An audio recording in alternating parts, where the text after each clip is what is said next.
Are you preparing for UGC Net Labor Welfare Code 55 or any other PSU HR exam? Join the best course on Tutelage Academy app now. So welcome back to Tutelage Academy. आज हम लोग CIL कोल India limited 2022 का question paper discuss करेंगे. This is the second session.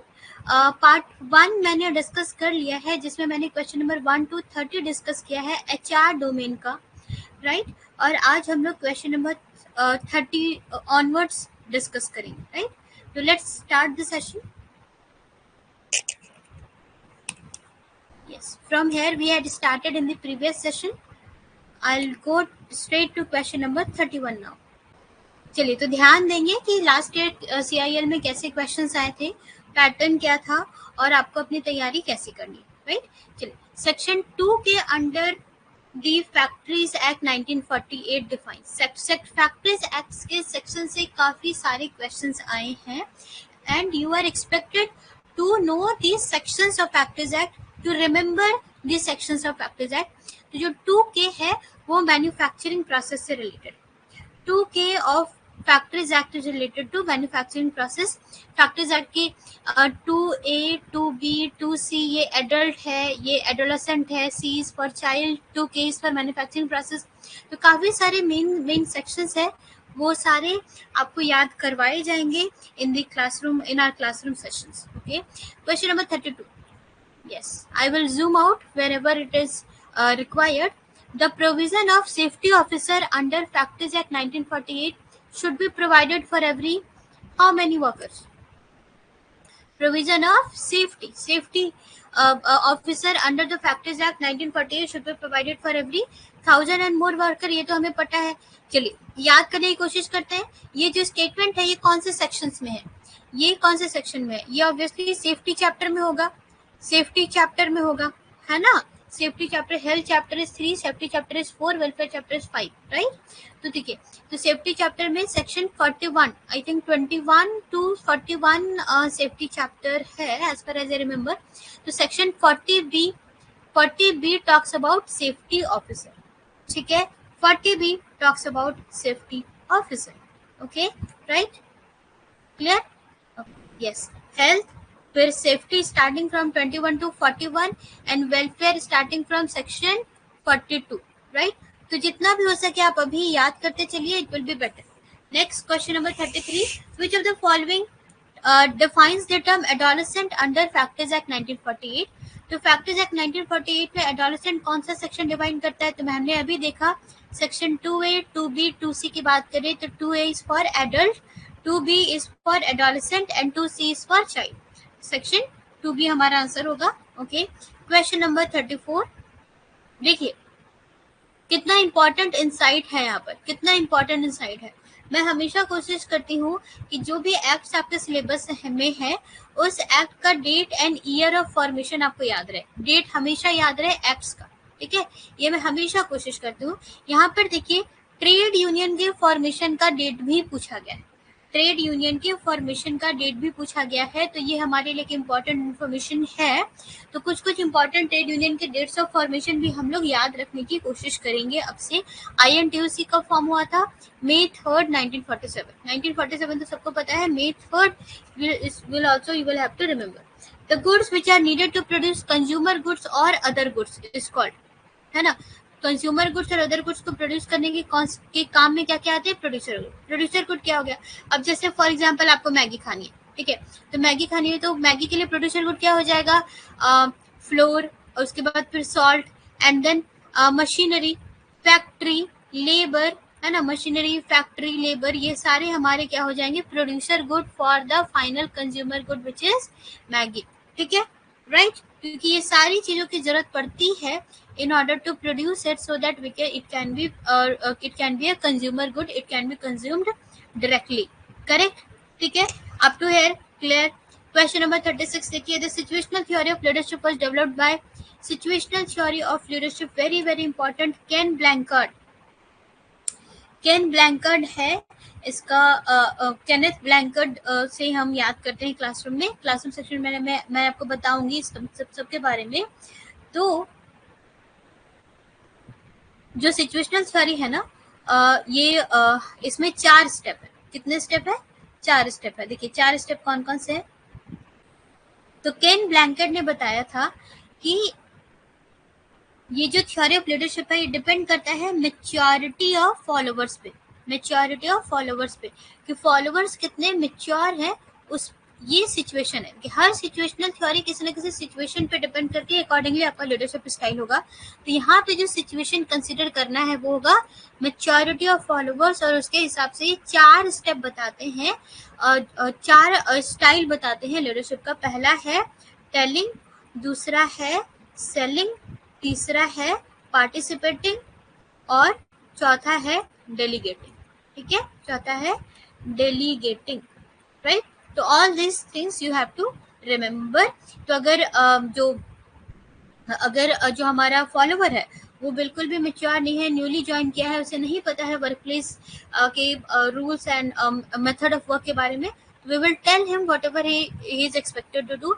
उसे जैसे जैसे maturity बढ़ती चली जाती है तो हम अपना लीडरशिप स्टाइल चेंज करते चले जाते हैं, correct. So this is what this theory is about. Next question number 37. Which among the following is concerned with designing and shaping the jobs to fit the physical abilities and characteristics of employees? Okay. तो देखिए यहाँ पर एक term है ergonomics. Ergonomics क्या होता है? Ergonomics में एक तरह का साइंस है, एक तरह की स्टडी है जिससे हम जॉब को, इनफैक्ट ये जॉब नहीं हर जगह अप्लाई होता है किसी भी मशीन एंड टूल्स में, तो फिर भी हम यहाँ पे अगर हम एचआर के कॉन्सेप्ट में देखें तो हम किसी जॉब को इस तरीके से डिजाइन करते हैं कि वर्कर का फिजिकल और मेंटल कैपेबिलिटीज के अकॉर्डिंग वो इजी हो, है ना, राइट। अब बहुत सिंपल सी एग्जांपल है, अगर वर्कर के लिए हम चेयर डिजाइन करें तो चेयर की हाइट हम इतनी रखें कि वर्कर को बैठने में आसानी, राइट, काफी ऊंचा है काफी नीचा ना। तो वर्कर्स हमारे जो वर्कर्स है वो ज्यादा एक सेफ एनवायरनमेंट में काम करे, एफिशिएंट एनवायरनमेंट में काम करे, उनके लिए मशीन से ऐसे डिजाइन करे कि उनका रिपीटेड हैंड मूवमेंट ना हो जिससे उनके हाथ के किसी पार्ट में फटीग हो जाए, वैसा ना हो, है ना।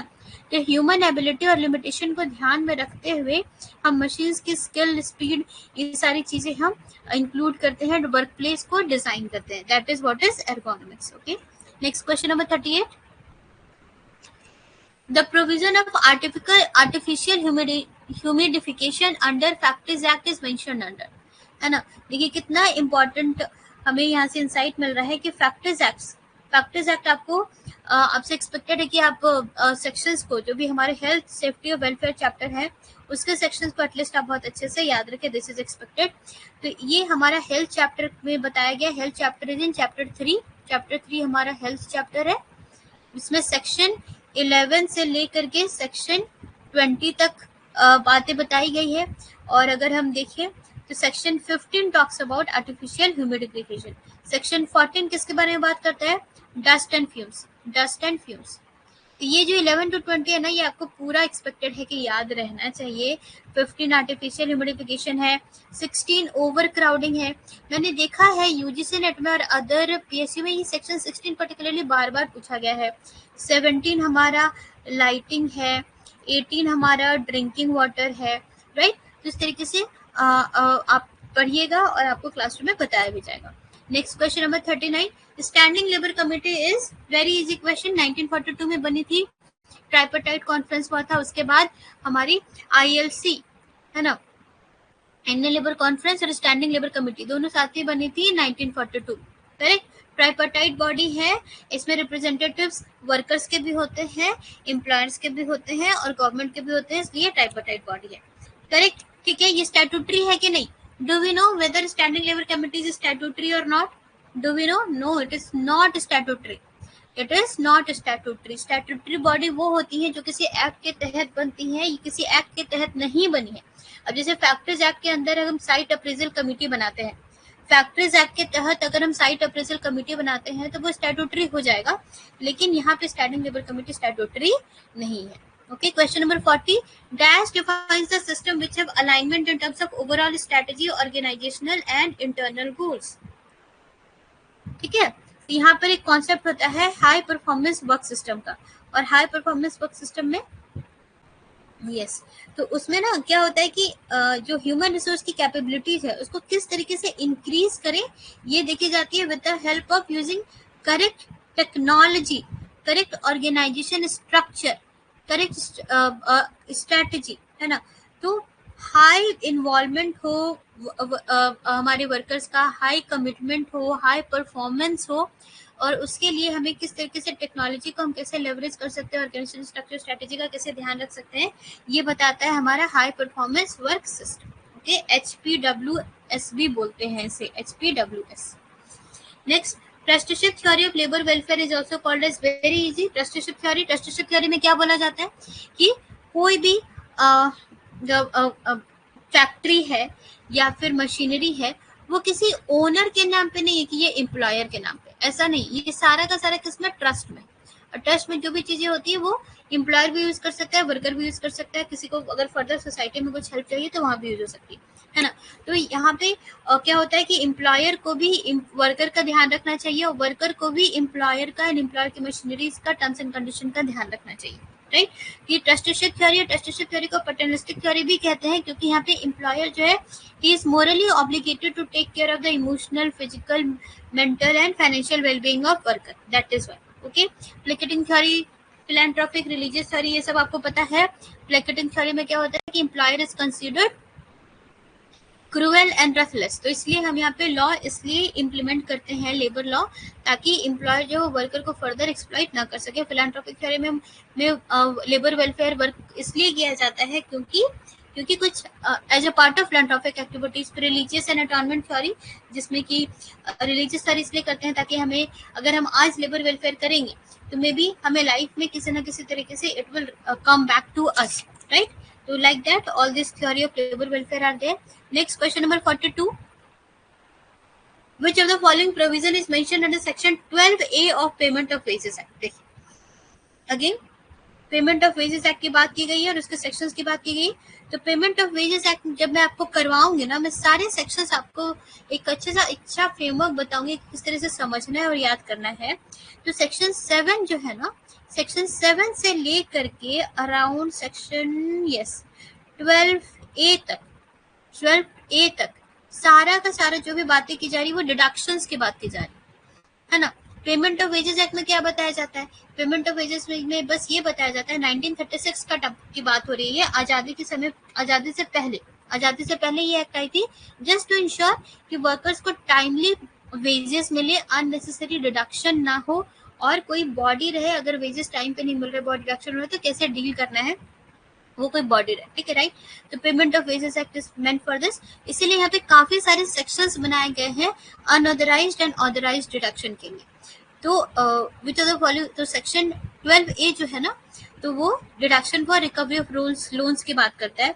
तो उसी तरह सेक्शन ये जो है ना, deduction of absence of duty, ये हमारे सेक्शन 9 में है। तो deduction for damage of loss, ये हमारा सेक्शन 10 में है।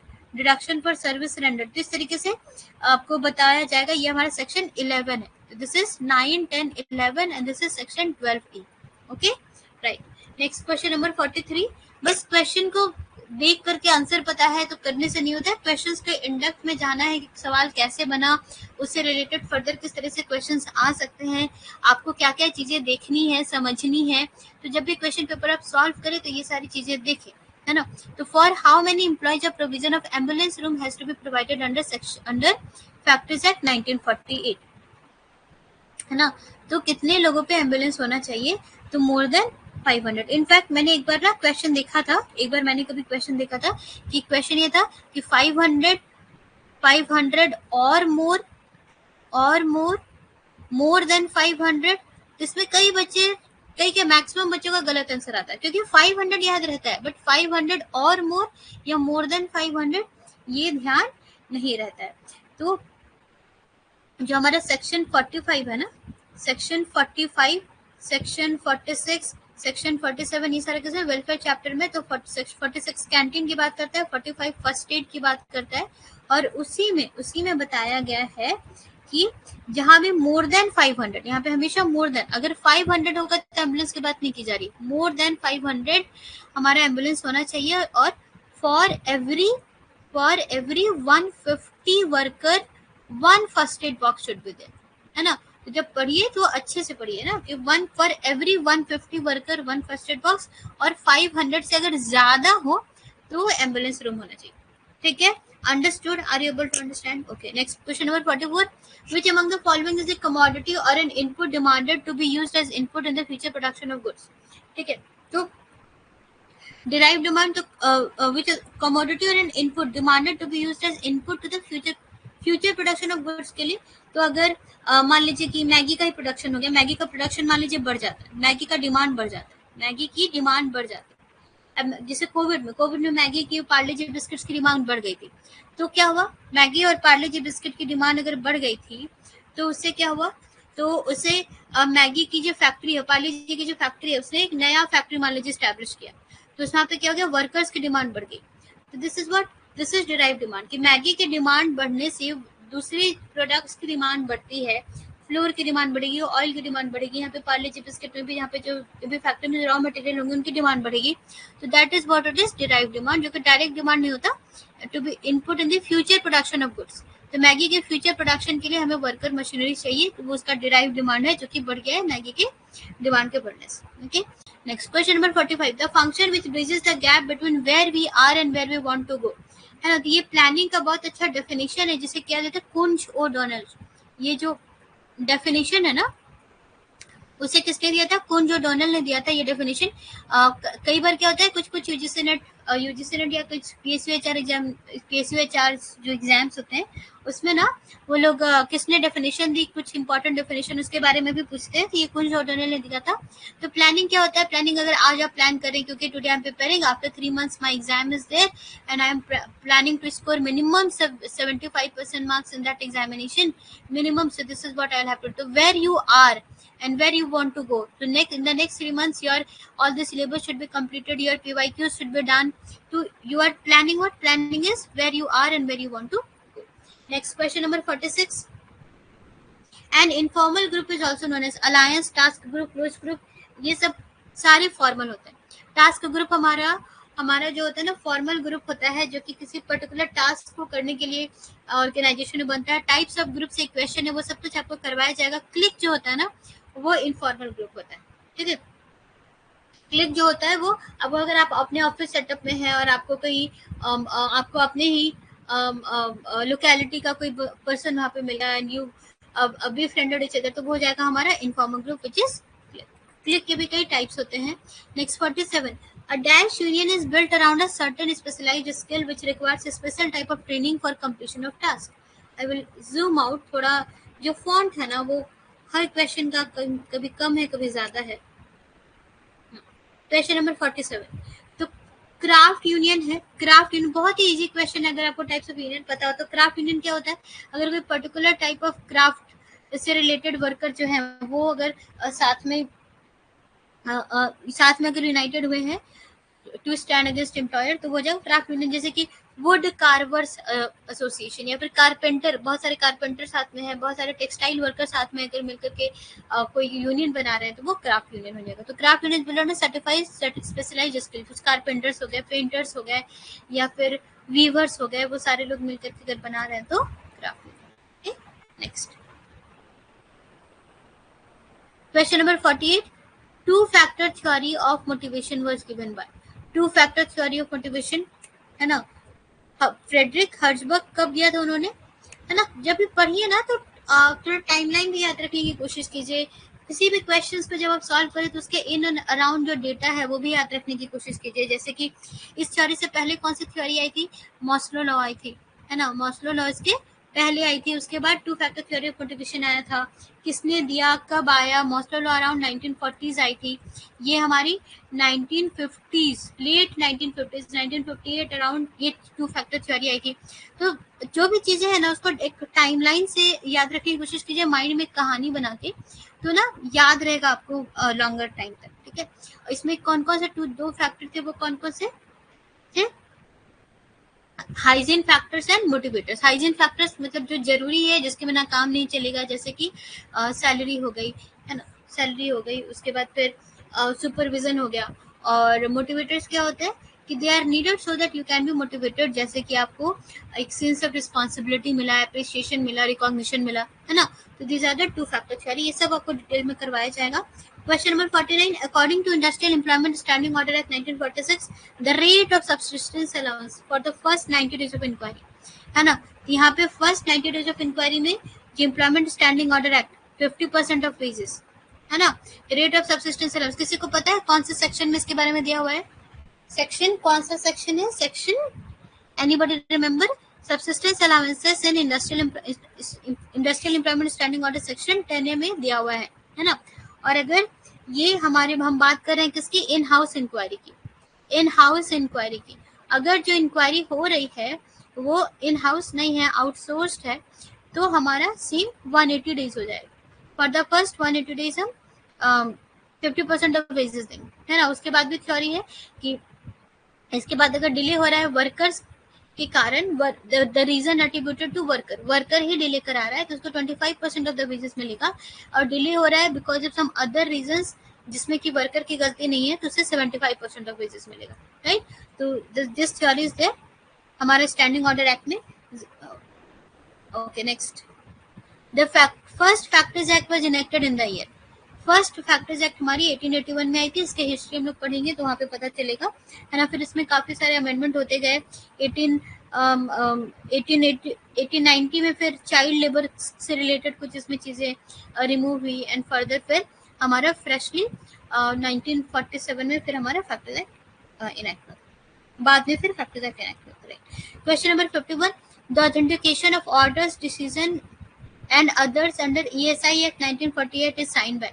तो ESI एक्ट से क्वेश्चन है, देखिए कि जो भी ऑर्डर्स या डिसीजंस लिए जाते हैं उसके ऑथेंटिकेशन को साइन करने के लिए कौन है? Director general of corporation. हर एक एक्ट में कुछ ना कोई बॉडी होती है, कोई ना कोई कमिटी होती है उसके रख रखाव के लिए, तो वो सब भी आपको ध्यान में रखना है। तो ESI एक्ट में क्या है? ESI एक्ट में हमारे डायरेक्टर जनरल ऑफ कॉर्पोरेशन है जो कि ऑथेंटिकेट करते हैं ऑर्डर्स और decisions. Correct? I hope you are getting all of it. The forceful theory of change was developed by, तो फोर्सफुल थ्योरी को, जो फोर्सफुल थ्योरी है इसे किसने दिया था? कर्ट लेविन ने दिया था। यहाँ पे चेंज मैनेजमेंट के बारे में बताया जाता है कि जो चेंज मैनेजमेंट के 3 स्टेप है ना, अनफ्रीजिंग, देन फ्रीजिंग एंड रीफ्रीजिंग, है ना। अनफ्रीजिंग, फ्रीजिंग एंड रीफ्रीजिंग, ये तीनों जो स्टेप है चेंज मैनेजमेंट का, उसी को हम फोर्सफुल थ्योरी भी कहते हैं, जिसे कर्ट लेविन ने दिया था, राइट। ओके, कभी भी आप ये सब क्वेश्चंस को सॉल्व करें ना तो बाकी सारे ऑप्शंस को इग्नोर ना करें। राल्फ स्टॉकडेल किससे रिलेटेड है? किसी के माइंड में आ रहा है? किसी को पता हो राल्फ स्टॉकडेल किससे रिलेटेड है तो प्लीज कमेंट करें। जॉर्ज ग्रेन, ये भी हमारे HR कॉन्सेप्ट से रिलेटेड है। हेनरी फायोल, ये भी आपको पता होगा, एडमिनिस्ट्रेटिव मैनेजमेंट। इन सब के बारे में आपको बताया जाएगा, ये लीडरशिप से रिलेटेड है, इन सब के बारे में आपको बताया जाएगा। Next question number 53, the initiating process pertaining to the registration of trade union under the Trade Union Act 1926 is mentioned under। Registration of trade union हमें कराना है तो उसका इनिशिएटिंग प्रोसेस, शुरुआत का प्रोसेस, है ना, उसका शुरुआत का प्रोसेस किसके अंडर मेंशन है? किसके under mention? I will zoom out. The initiating process pertaining to the registration of trade unions under the Trade Union Act 1926 is mentioned under। देखिए, ट्रेड यूनियन एक्ट जब पढ़ेंगे ना उसमें कितने 33 सेक्शंस हैं और 5 चैप्टर्स, 33 सेक्शंस हैं और 5 चैप्टर्स हैं, ठीक है। तो चैप्टर 1 तो हमारा प्रीलिमिनरी होता है, ठीक है, और उसके बाद हम बात करेंगे चैप्टर 2 की। तो चैप्टर 2 में बात होती है रजिस्ट्रेशन ऑफ ट्रेड यूनियन की, कि कौन कौन से डॉक्यूमेंट देने हैं और अगर कुछ गलत डॉक्यूमेंट आ गए तो क्या होगा एंड ऑल। तो वो सारा कुछ किसमें बताया जाता है? चैप्टर 2। चैप्टर 2 में काफी सारे सेक्शंस हैं जो कि रजिस्ट्रेशन ऑफ ट्रेड यूनियन के बारे में बताता है कि कौन कौन से डॉक्यूमेंट देने हैं और रिवोकेशन कैसे हो सकता है, और अगर डॉक्यूमेंट्स गलत है तो क्या होगा। वो सारा कुछ हमारा चैप्टर 2 अगर आप देखेंगे तो उसमें है, राइट। चलिए नेक्स्ट आगे बढ़ते हैं। चैप्टर वाइज में ना आप सेक्शंस को याद रख सकते हैं कि किस तरीके से हर एक चैप्टर में चीजें मूव हो रही हैं, ठीक है। फिर अगर कुछ लाइक कैंसिलेशन कराना है रजिस्ट्रेशन का, कुछ अपील कराना है, सर्टिफिकेट चाहिए, वो सारा चैप्टर 2 में। तो चैप्टर 3 में अगर आप पढ़ेंगे तो चैप्टर 3 में फर्दर फिर नेक्स्ट चीजें आ जाती है। चैप्टर 3 में rights and liabilities of trade union की बात की जाती है ना। तो chapter 2 is all about registration, chapter 3 is all about rights and liabilities, है ना। तो इस तरीके से हर एक चैप्टर किसी न किसी मुद्दे को लेकर के होता है, तो उससे भी आप सेक्शंस को याद रख सकते हैं, है ना। चलिए next question number 54, the period of work of an adult worker in a factory inclusive office interval of rest should not spread over. यहाँ पे हमारा आंसर क्या हो जाएगा, 10.5 आवर्स। तो एडल्ट वर्कर के लिए inclusive of rest spread over जो है वो 10.5 आवर्स से ज्यादा नहीं होना चाहिए। तो ये हमारा फैक्टर्स एक्ट जब आप पढ़ेंगे तो वहां पर है 10.5 आवर्स होना चाहिए।